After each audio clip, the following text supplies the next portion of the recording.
Procurador em Haia pede a prisão do líder do Hamas e de Netanyahu, primeiro-ministro de Israel. Coluna do Jamil Chad. Vamos lá, meus caros.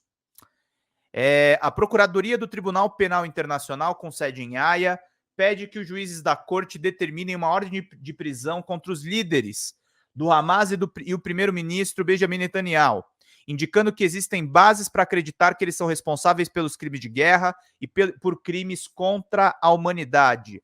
Um painel de juízes agora vai avaliar o pedido do procurador Karim Khan. Eles decidirão se a corte emitirá uma ordem internacional de prisão. Trata-se do primeiro caso concreto de uma ação legal contra um aliado do governo americano, desde que a corte foi criada há pouco mais de 20 anos. Nem americanos, russos ou chineses reconhecem a jurisdição do tribunal. Israel tampouco aceita, mas dúvidas persistem sobre o que ocorreria com Netanyahu se ele viajasse para um país membro da corte que teria a obrigação de cumprir o mandato de prisão. São denunciados Yahya Sinwar, chefe do Hamas, Mohamed Diab Ibrahim Al-Marzi, chefe da ala militar do Hamas, e Ismael Haniyeh, chefe do escritório político do Hamas. Eles são acusados de extermínio, assassinato, de fazer reféns e violações graves em prisões. A Procuradoria do Tribunal ainda apontou que existem as mesmas suspeitas sobre crimes de guerra e crimes contra a humanidade contra Benjamin Netanyahu e Yoav Gallant, ministro da Defesa. Eles são acusados de causar a exterminação, usar a fome como método de guerra e de impedir ajuda humanitária. O que pesa sobre Netanyahu e Gallant? Fome de civis como método de guerra, como um crime de guerra contrário ao artigo 8 do Estatuto de Roma. Causar intencionalmente grande sofrimento ou lesões graves ao corpo ou à saúde, contrariamente ao artigo 8, ou tratamento cruel como crime de guerra, contrariamente ao artigo 8. Assassinato intencional, ao contrário ao artigo 8, ou assassinato como crime de guerra, contrário ao artigo 8. Dirigir intencionalmente ataques contra uma população civil como crime de guerra, contrário aos artigos 8, 2BI ou 2EI, ambos do artigo 8. Extermínio ou assassinato de contrário aos artigos 7.1b e 7.1a, inclusive no contexto de mortes causadas pela fome, com um crime contra a humanidade. Perseguição como um crime contra a humanidade, contrário ao artigo 7.1h. Outros atos desumanos e como crimes contra a humanidade, contrários ao artigo 7.1k. O que pesa sobre os líderes do Hamas? Extermínio como um crime contra a humanidade, contrário ao artigo 7.1b do Estatuto de Roma. Assassinato como crime contra a humanidade, contrário ao artigo 7.1a e como um crime de guerra, contrário ao artigo 8.2ci. Tomada de reféns como crime de guerra, contrário ao artigo 8.2c3. Grave agressão e outras violências desse tipo que estão na tela, como crimes contra a humanidade, contrários aos artigos 7.1g, e também como crimes de guerra, de acordo com o artigo 8.2e6, no contexto de cativeiro. Tortura como crime contra a humanidade. Deixa eu ver aqui uma coisa rapidinho, só para não deixar de acontecer aqui, queridos e queridas. Vamos lá. Tortura como um crime contra a humanidade, contrário ao artigo 7.1f, e também como um crime de guerra, contrário ao artigo 8.2c1, no contexto de cativeiro. Outros atos desumanos, como um crime contra a humanidade, contrário ao artigo 7lk, no contexto de cativeiro. Tratamento cruel, como um crime de guerra, contrário ao artigo 8.2ci, C1, aliás, no contexto de cativeiro, e ultraje à dignidade pessoal, como crime de guerra, contrário ao artigo 8.2c2, no contexto de cativeiro. Meu escritório alega que os crimes de guerra alegados nessas petições foram cometidos no contexto de um conflito armado internacional entre Israel e Palestina e de um conflito armado não internacional entre Israel e o Hamas, que ocorreu paralelamente, disse Khan. Afirmamos que os crimes contra a humanidade. Acusados foram parte de um ataque generalizado e sistemático contra a população civil de Israel pelo Hamas e outros grupos armados, de acordo com políticas organizacionais. Alguns desses crimes, em nossa avaliação, eles continuam até hoje, defendeu o representante do TPI. Segundo ele, os líderes do Hamas são criminalmente responsáveis pela morte de centenas de civis israelenses em ataques perpetrados pelo Hamas e outros grupos armados no dia 7 de outubro de 2023 e pela tomada de pelo menos 245 reféns.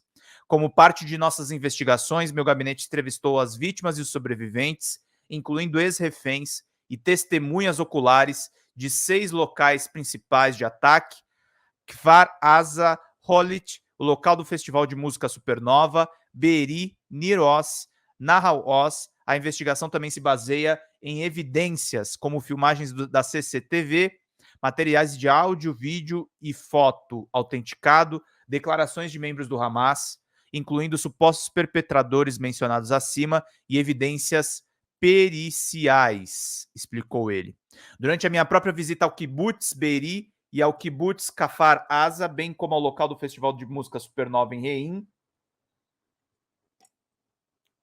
eu vi as cenas devastadoras desses ataques e o profundo impacto dos crimes inescrupulosos acusados nos pedidos apresentados hoje.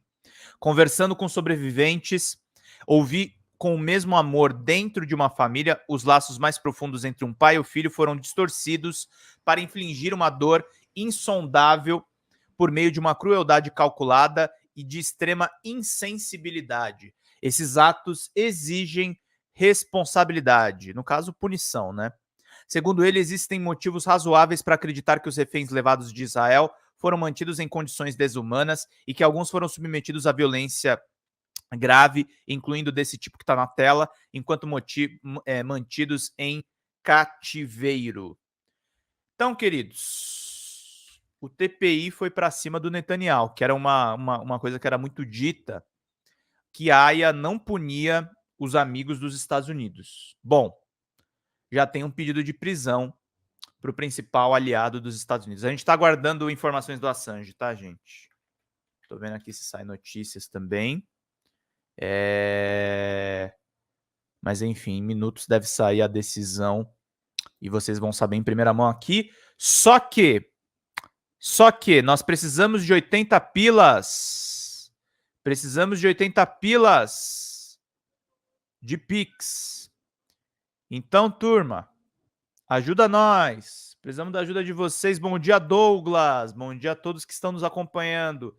Vou voltar a deixar o aviso aqui na tela, mas preciso da ajuda de vocês, tá, gente? Então, por favor, Pix, para a gente continuar fazendo essa cobertura quentinha para vocês, para a gente poder acompanhar todas as principais notícias, tá, gente? Então, por favor, façam essa ajuda, que é muito relevante para a gente fazer bem esse trabalho, tá bom, meus caros, minhas caras? Isso é muito importante para a gente seguir por aqui.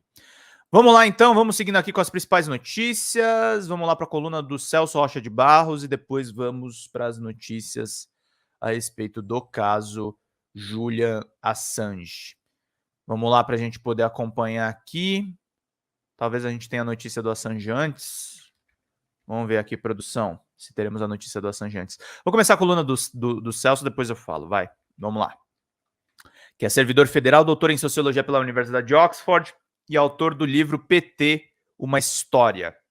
Bolsonaro negaria as enchentes do Rio Grande do Sul. Eu concordo integralmente com o Celso. Na pandemia, Lula seguiria as recomendações de cientistas, compraria vacina e cooperaria com os governadores. Quando voltam os superchats, a gente está tentando restabelecer, Lia. Por enquanto, infelizmente, só estamos no Pix. Se tiver algum amigo no Brasil para mandar Pix, eu agradeço, Lia. Beijo, querida. E ajudem no Pix, gente, por favor, que é mais fácil de mandar do que cartão de crédito. Vamos lá. Na semana passada, pelo menos dentro do Brasil, o deputado Eduardo Bolsonaro tuitou: imagina o que seria do Brasil e dos brasileiros com Lula presidindo-os na pandemia. Já vou imaginar, Eduardo, mas antes, vamos começar imaginando como é que seria o desastre do Rio Grande do Sul Se o golpe do seu pai, denunciado pelos ex-chefes de Estado do Exército e da Aeronáutica, tivesse dado certo. Nesse cenário, e só nele, Jair Bolsonaro ainda seria presidente em 2024. Quando as enchentes começassem, Jair negaria a existência das enchentes e a chamaria de chuvazinha. Em suas lives de quinta, divulgaria teorias da conspiração sobre como a China causou a enchente. Com base na estimativa de Osmar Terra, afirmaria que menos chuvas cairiam no Rio Grande do Sul em 2024 do que no ano anterior. Ao lado de Paulo Guedes, declararia que a evacuação das áreas inundadas seria completamente desnecessária e atrapalharia a economia. Jair declararia guerra a Eduardo Leite e Sebastião Melo por tentarem resgatar as vítimas da enchente, como Dória fez com as suas vacinas. Não visitaria os desabrigados, não choraria pelos mortos, ao invés disso faria piada imitando um gaúcho se afogando. Que absurdo, ele faria isso mesmo. E diante da indignação popular, ele diria: querem que eu faça o quê? Eu não sou o salva-vidas, diz o Bolsonaro. Em cadeia nacional de rádio e televisão, Bolsonaro afirmaria que os afogados deviam ter algum problema de saúde pré-existente, porque só isso impediria de vencer a correnteza a nado. Ele faria isso. Eu tô rindo, mas é uma desgraça, gente. É muito louco. Obrigado, Douglas. Beijão, querido. O que ele, com seu histórico de atleta, faria com facilidade. Mais do que tudo, Eduardo, os gaúchos teriam que torcer contra uma segunda semana de chuvas.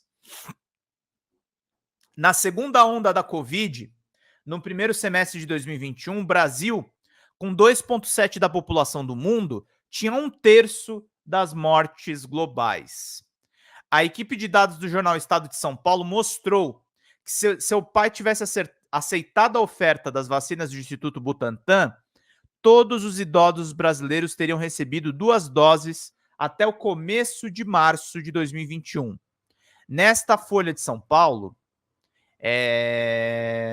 o epidemiologista Pedro Alau, usando os modelos estatísticos padrão e premissas conservadoras, estimou em 95 mil as mortes que teriam sido evitadas entre janeiro e junho se as ofertas do Butantan e da Pfizer tivessem sido aceitas. Enfim, esse seria o Jair diante da enchente. Quanto à hipotética atuação de Lula durante a pandemia, é ainda mais fácil de imaginar o Lula. Lula faria o mesmo que FHC, Temer, Dilma, Alckmin, Ciro, Marina Silva, Sarney, Tebet, Eduardo Leite, Sebastião Melo ou qualquer adulto que estivesse na presidência. Ele seguiria as recomendações dos cientistas, compraria vacina e cooperaria com os governadores. O Leite deixou as comportas podres, né, Celso? Você é muito generoso. Celso que já esteve aqui, a gente já entrevistou ele, tá, gente? Só quem não fez isso foi seu pai, Eduardo. Graças a vocês, o Brasil passou por uma das maiores crises da história contemporânea sem poder contar com nada que pudesse ser chamado de governo. E é isso que Lula, Leite e Sebastião Melo estão entregando no Rio Grande agora. Governo, políticas públicas, é o básico do básico. E é o que vocês, bolsonaristas, foram incapazes de fazer durante a pandemia. E por isso vocês perderam a eleição. É uma vergonha que você ainda tenha um mandato, Eduardo. Você deveria ter sido preso. Preso. Depois do não é questão de ser, é questão de quando. Mas, sobretudo, até mais do que pelo golpe. O seu pai deveria ter sido preso pelos vários maracanãs cheios de brasileiros que vocês deixaram morrer, se debatendo por oxigênio. Puta coluna boa aqui do Celso. Fala, pessoal da Folha Democrata, meu nome é Pedro Zambarda, sou jornalista, editor aqui do site e do nosso canal do YouTube. Nós estamos passando por uma mudança dentro do nosso canal do YouTube. E a gente precisa muito que vocês contribuam no folhademocrata@gmail.com, que é o nosso Pix, porque nós estamos desmonetizados e as lives continuam precisando da contribuição do público para a gente poder manter os trabalhos meus, dos sócios e dos nossos editores de vídeo. Nós temos uma pequena e aguerrida equipe de guerrilha. Qualquer contribuição, em qualquer horário vocês podem contribuir. Nas lives a gente vai continuar pedindo a contribuição de todos vocês, mas a gente faz um apelo especial em vídeo para que vocês se sensibilizem com o nosso trabalho, com as reportagens e com as lives que a gente grava. Tudo em nome de vocês terem uma boa informação, gente. Até mais. Tchau, tchau.